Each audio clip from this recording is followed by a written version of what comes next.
Hello, so today's project is basically from a fence picket that is the purpose to make this candle stand holder that is foldable. So let's jump right into it. If you're interested in the dimensions, you can watch this section where I show you the dimensions that I used for this. But like all of my projects, you can alter the dimensions to fit your needs.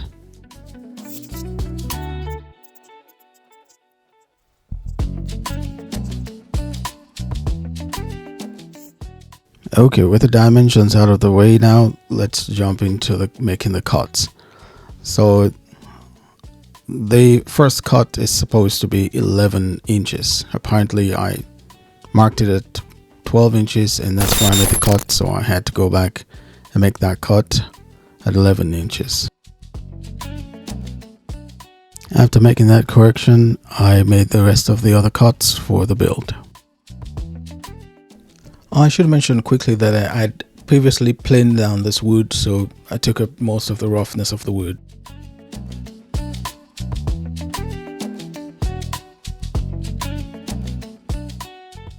If this is your first time on the channel, welcome here. If not, welcome back and thank you for stopping by.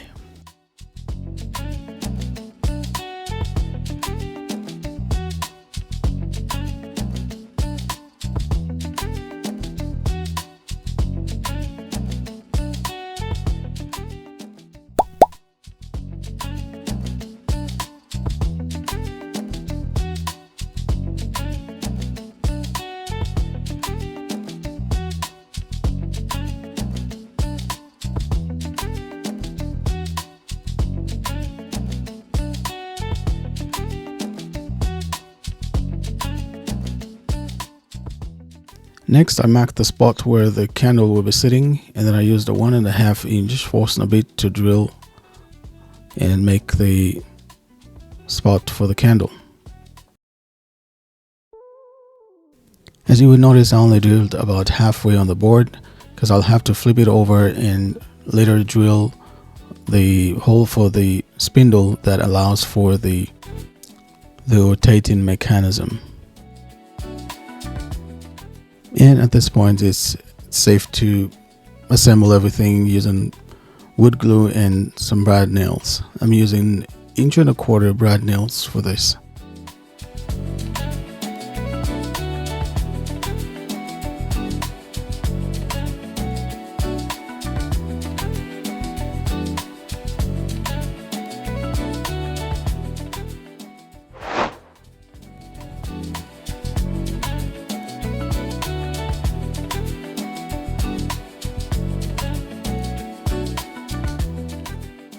And as you can see, we'll just repeat the same process for the outer rectangle.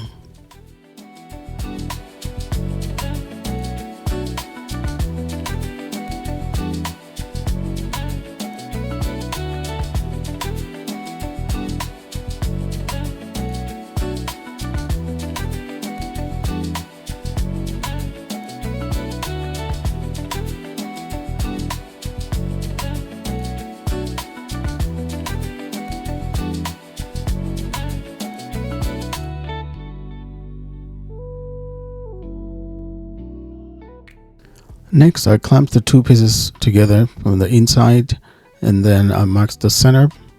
Well, I did make sure that the inner piece is sitting at the center of the outer piece, and then I marked the center of the outer piece, the top of it, which is where I'll make a pilot hole that will then be used for the hanger. So for now, I'm just drawing a pilot hole through both of those boards there, so I have a reference for the inner board from the outer board. I hope that makes sense. If it doesn't at this moment, don't worry, later on you'll see when I'm actually attaching the handle.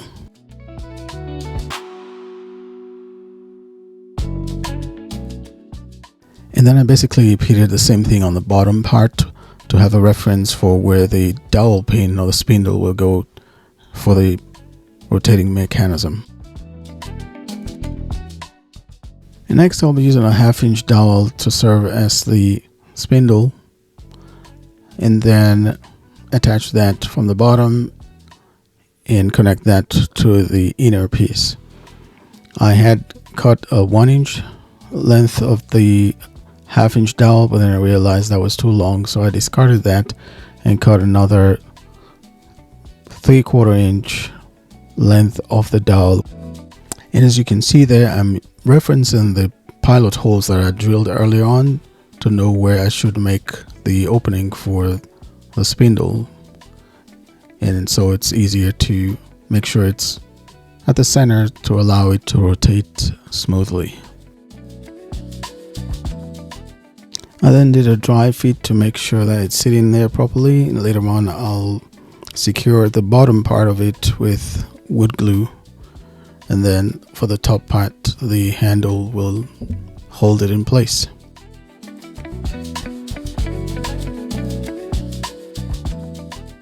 And now, again, utilizing the pilot hole as a reference at the top there, I'm using the right size of the drill bit that will allow the screw to go through and actually screw through the channel that I'm creating there with the holes that I just drilled. By the way, I have a quick favor to ask. If you're liking this so far and you have not subscribed to the channel, please click on the subscribe button and help me grow this channel. Thank you. You can give this a good sand, considering that it's a fence picket and it's a cedar fence picket. However, I am going with a rustic look, so I'm not sanding it too much.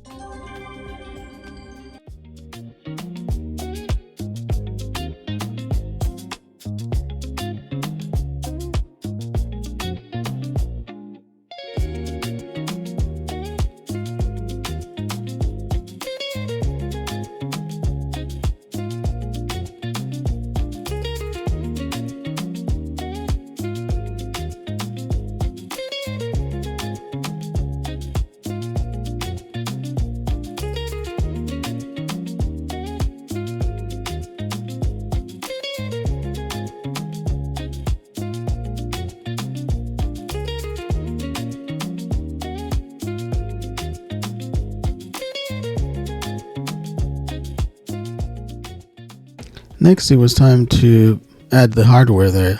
However, I noticed that the gap between the top and the outer piece and the inner piece it's wide. It should be okay that way. The previous one that I made before, I didn't do anything. I left it that way and it's still working just fine.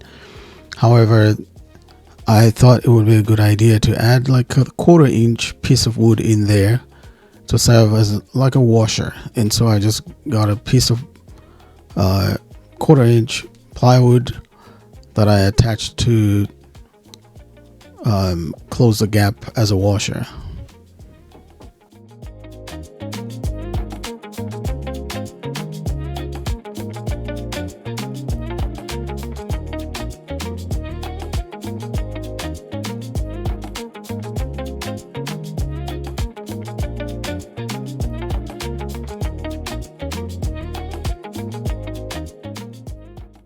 I added a little bit of glue underneath it to hold it in place so that it doesn't move in the future.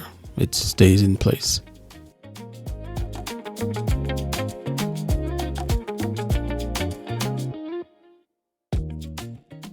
After driving the screw all the way through, I noticed that the washer piece in between moved a little bit, and so I'm just using a screwdriver to make sure that it is parallel with the inner and outer boards there.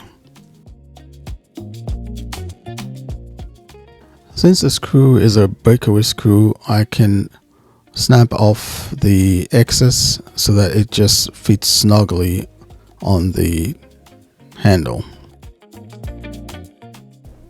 And that's it. Have the handle screwed on tightly and we're about done. Now you can stain it and add the candle to it and display it. Well, I hope you like this one. I hope it inspires you to build something like this or even better than this.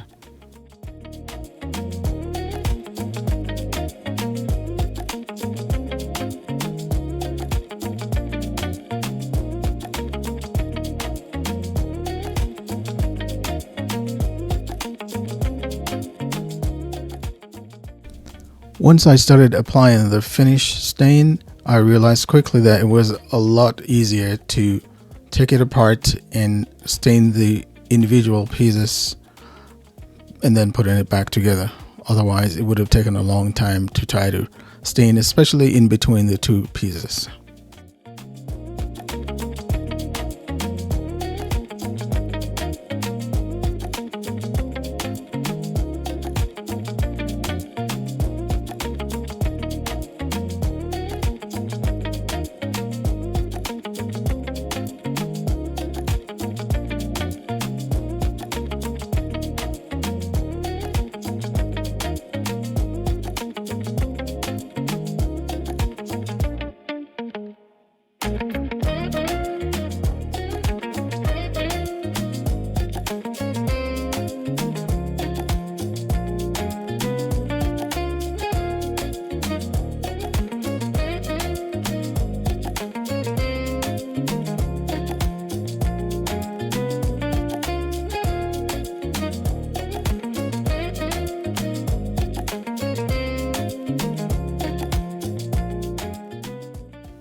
If you like this video or the idea of rustic builds for candles, you will like this other video that is showing up on your screen right now. Until next time, I'll hope you'll have a tangible experience of God's unconditional love today.